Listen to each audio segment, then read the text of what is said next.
What's happening, all you Minties? This is the Uncanny Omar from Near Mint Condition, and join me today for an advanced look at the Young Avengers Omnibus reprint from Marvel Comics. So, stay tuned.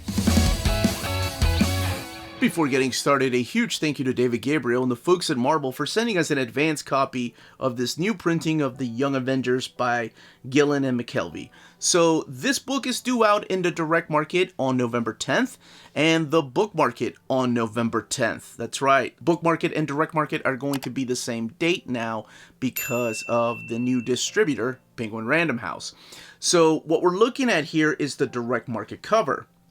On the left-hand side is the one for the standard edition, and the standard edition being drawn by Jamie McKelvie, and on the right, the direct market version that I have here is drawn by Jimmy Chung. So we're going to talk about this book, talk about the plot a little bit, and when it takes place. But as always, we're also going to compare it to my original printing of the Omnibus.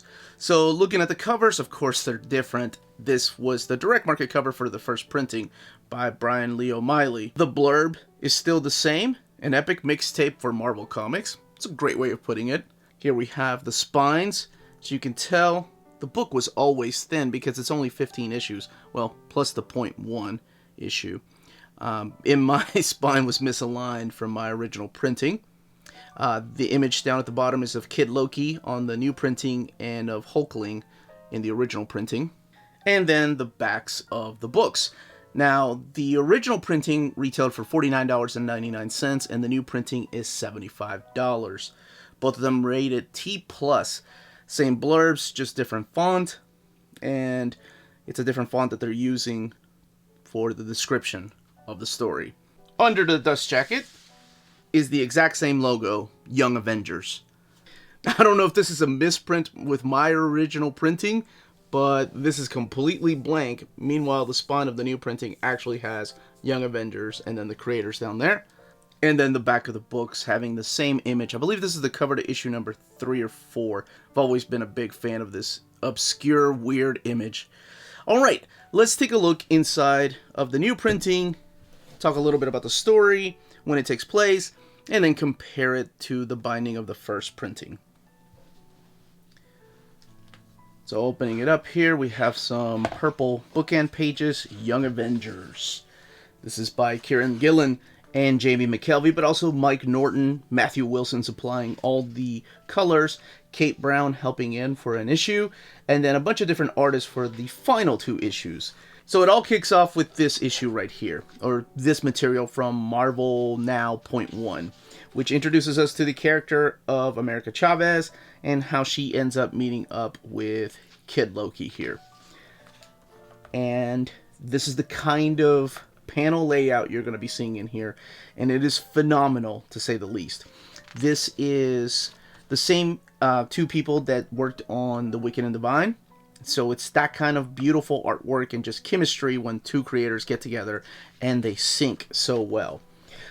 So there is a lot of fourth wall being broken in here, such as Kid Loki asking you to help him fill out his Young Avengers, which all leads up to the first issue of the Young Avengers and how all these lives are going to be coming together. So we have America Chavez, we have Hulkling, we have Novar, this is Marvel Boy, we have Wiccan, we have Kate Bishop Hawkeye, and of course Kid Loki. Now the most important thing to note is when this takes place, because even though it's a standalone story, I think you would benefit so much from reading Journey into Mystery by Gillen, because the character of Kid Loki, even though he was introduced in the pages of Thor, he really was fleshed out in the pages of Journey into Mystery, and there is a big twist ending at the very end of that particular omnibus, or that story if you get them in complete collections, that kind of sets up this here, this particular Kid Loki during this storyline, because even though he looks the same, he acts different for a specific reason. So this takes place before Loki, Agent of Asgard. So that's the other thing I was going to say. There was another Young Avengers story, the original one by Heinberg and Jimmy Chung, and that one takes place long before this, as well as the Children's Crusade. That omnibus is coming out sometime early next year, and all of those stories take place before this. And those stories featured different characters as well as introduce us to Hulkling and Wiccan and Kate Bishop, Hawkeye. So the premise of this story is Hulkling and Wiccan are in a relationship, and Hulkling's mother passed away in the past in a previous story arc. So Wiccan, being the good boyfriend that he is, decides that he wants to help Hulkling cope with that. So he is the son of the Scarlet Witch, and through means of the mystic arts, he is able to tap into another dimension and bring back Hulkling's mom.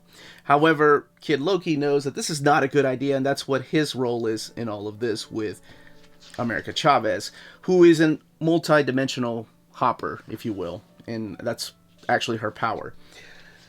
Now, nothing really goes according to plan in these comics, otherwise you wouldn't have a story arc. So instead of bringing Hulkling's mother, even though she looks like Hulkling's mom, to this dimension, he ends up bringing a parasite that feeds on the souls of children and is able to infect other adults. And that's practically the main story arc that brings these characters together in the first arc. And it's every adult turning on these kids. And this is what the panel layouts look like. This is what I want you to focus on. This is the kind of just stunning artwork you're going to be seeing in here. I'm a big fan of McKelvie's artwork. It's clean, it's crisp, it's easy to follow the panels. You don't get lost, even though there are some beautiful layouts in here. There's also other characters later on, such as this issue right here. Actually, this is not the one that's drawn by McKelvie, but this is the other artwork that you're going to see in here. Kate Brown. And you may be familiar with these characters of Speed and Prodigy. Prodigy, of course, being one of the new X-Men. And Gillen has used him in the past, and he's currently a big role in the X Factor by Leah Williams. But this is how they're introduced to the story, and their story is a little bit creepy because we're introduced to a character from the Young Avengers past, the original Young Avengers. This guy right here, the Patriot. So it also has to do with multi-dimensional hopping and the rules that are set for multi-dimensional hopping. Now, one thing I'm going to say is that I can't show any of the artwork in the back because if you've read Gillen's run on Journey into Mystery, it spoils some of that. It also spoils some of the things that happens to Loki. So I'm mainly sticking to the first half, 2/3 of the book. I'll show some of the extras here in the back. But I've given you the premise of the first story arc and pretty much what the second story arc and how it all comes together in the final arc.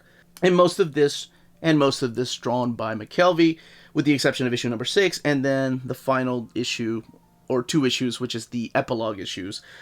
They're drawn by different artists. And I'll give you a little hint of that by going back here. So, wait, that's not different artists.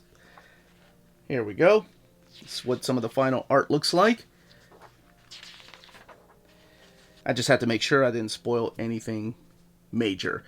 Now, the book has 360 pages, and like I mentioned, retails for $75. Let's look in the back here for some extras.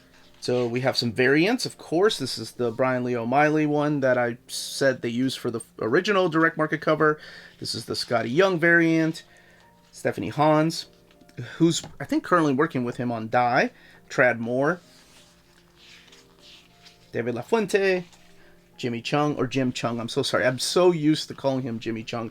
So this is issues 14 and 15. These are the covers, but they're combined, and then they put them together in the back here. So you see a lot of characters from different series, a lot of young characters, rather.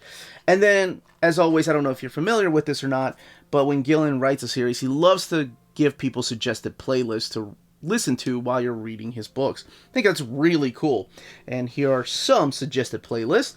And, of course, the words from the creators and how much this story meant to them, especially Gillen, of course, and Jamie McKelvie, how they were able to put their story that they wanted into 15 issues. Now, let's talk about the binding of this book. We're looking at 360 pages. Really, there is no eye there. And we'll look at the differences between this printing and the original printing.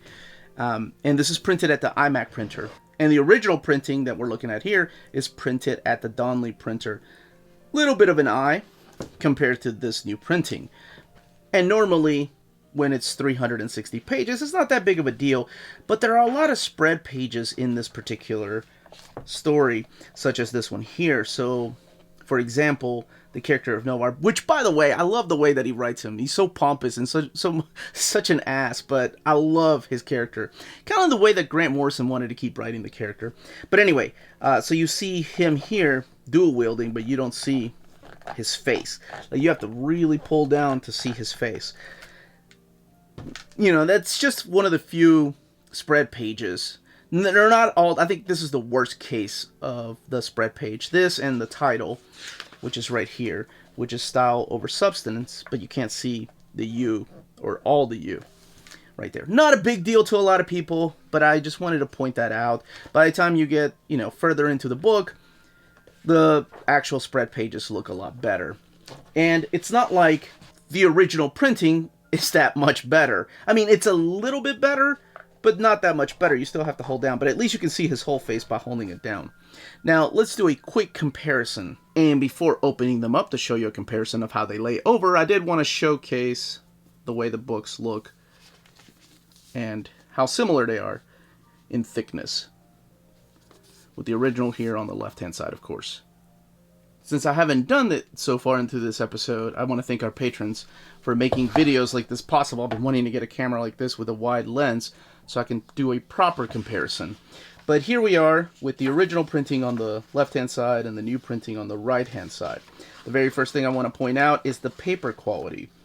This is the Donnelly printer. This is the iMac printer. And the Donnelly, I mean, seriously, there is very little difference in the thickness of the paper. It might be just a little bit thicker than the new printing.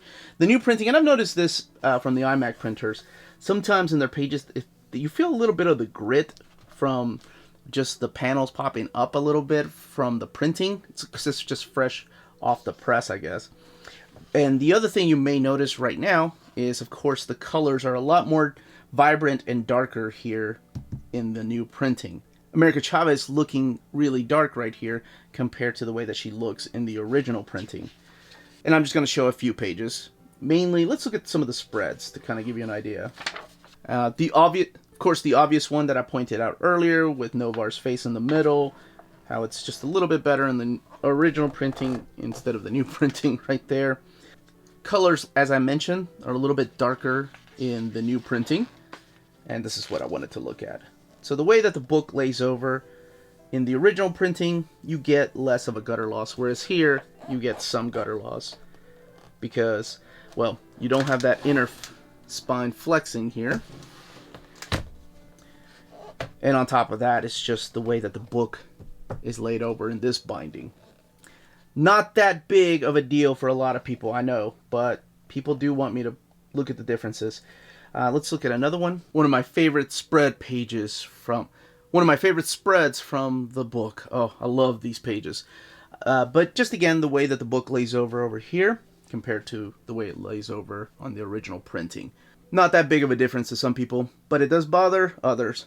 And that, as they say, is that. If you're interested in purchasing this book, don't forget to check out our sponsor, cheapgraphicnovels.com, your online home for brand new graphic novels and collected editions up to 50% off cover price. They pride themselves on packaging your books so they arrive safely in an excellent condition, as well as prompt and helpful service. Check out the bargain deals for up to 90% off cover price. CGN is excited to announce that they are now taking pre-orders. They're making it easier for you to ensure that you don't miss out on the hottest releases. CGN is currently running a special promotion for you Minties. If you're a first-time customer, let them know that you were referred by Near Mint Condition at the checkout, and you'll receive a credit for free shipping on your next order. This promotion is valid for U.S. customers only. Cheap Graphic Novels, your source for the hottest books with the kind of deep discount and quality shipping and customer service that will keep you coming back for more. And that was the content, the page count, and build of this reprint. Let me know in the comments down below if you're picking this up, if you already own it, if you're upgrading your trade paperbacks, your single issues, and if you've read it, what you thought of the story.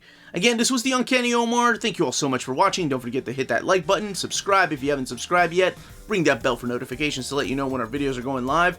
We are on Spreadshop and Patreon, amazing ways to support the channel, and thank you so much to our existing patrons. And more importantly, everyone stay healthy, stay safe, and much love.